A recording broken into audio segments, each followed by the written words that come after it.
Et bonjour à tous, on est là pour cette nouvelle lecture de la semaine avec Jimmy Guilleux, Les Orgues de Satan. Alors là c'est la version édition 95, mais il a été d'abord publié en 71. On a déjà pas mal parlé de Jimmy Guilleux sur cette chaîne.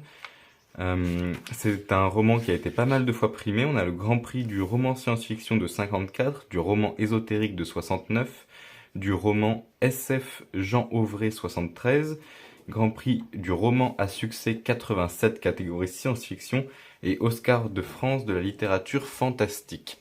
Alors comme je l'ai dit dans les autres épisodes, c'est des petits livres qui paraissaient très régulièrement, donc c'est pas extrêmement recherché non plus, dans le sens où ça doit quand même être fait relativement à la chaîne. Il me semble que c'est quelque chose de mensuel. Ça doit être marqué quelque part, mais il me semble bien que c'est des éditions mensuelles, donc un livre par mois. Euh, donc c'est quelque chose qui à la fois a une histoire très sympathique, une histoire qui peut être développée lentement puisque il y a énormément de tomes et qu'à chaque fois ça suit les mêmes personnages, mais à l'inverse ce sont quand même des histoires assez simples. On peut en deviner une bonne partie sans trop de difficultés. J'ai bien apprécié ce livre parce que du coup ça en fait une lecture facile. J'essaye d'alterner en général des gros livres de science-fiction ou des gros livres difficiles à lire comme du Lovecraft, des choses comme ça, avec des choses plus simples mais qui gardent une histoire cohérente dans laquelle on peut rentrer assez facilement et qui reste divertissant.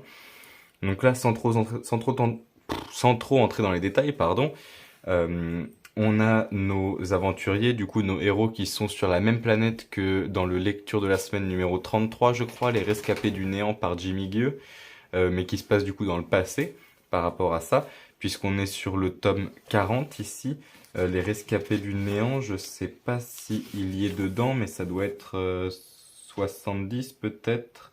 Non, 45. 45, donc vous voyez, 5 tomes plus tard. Ils sont donc sur une planète inhabitée où il y a des restes d'une autre civilisation. Il y a notamment un professeur qui fait beaucoup de découvertes sur cette planète. Et ils ont découvert un endroit où un gaz étonnant s'échappe du sol. Donc ils décident d'étudier ça.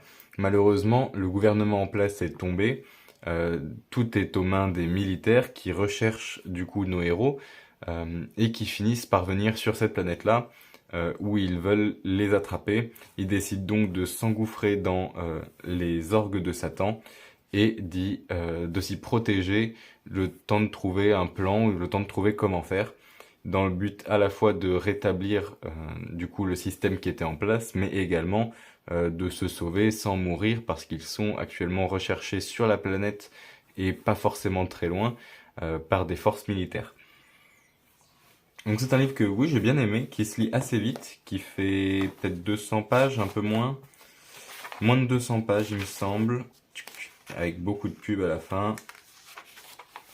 215 pages, voilà, donc on est sur un récit quand même assez petit, on peut voir que c'est écrit gros, et les pubs sont justement là parce que ça doit être un truc mensuel. Ça m'étonne que ce soit marqué nulle part. Numéro d'impression 1400, dépôt légal juillet. Voilà, donc c'est un livre assez ancien, qui coûte presque rien, il me semble bien que j'ai eu pour environ 3 euros.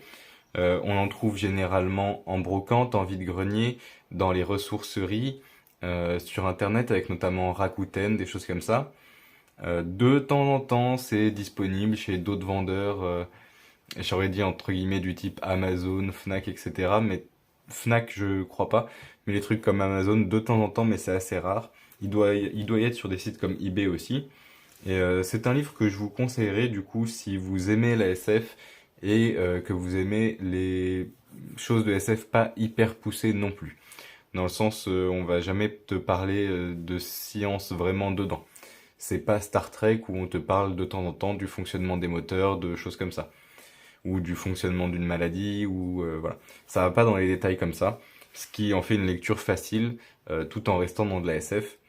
Donc voilà, je peux le conseiller pour ce genre de personnes. Après, si vraiment vous aimez les trucs plus poussés, ça va pas vous plaire du tout, ou du moins ça risque de ne pas vous plaire du tout, euh, tout simplement. Après, pour le prix, c'est un risque qui peut être pris, justement.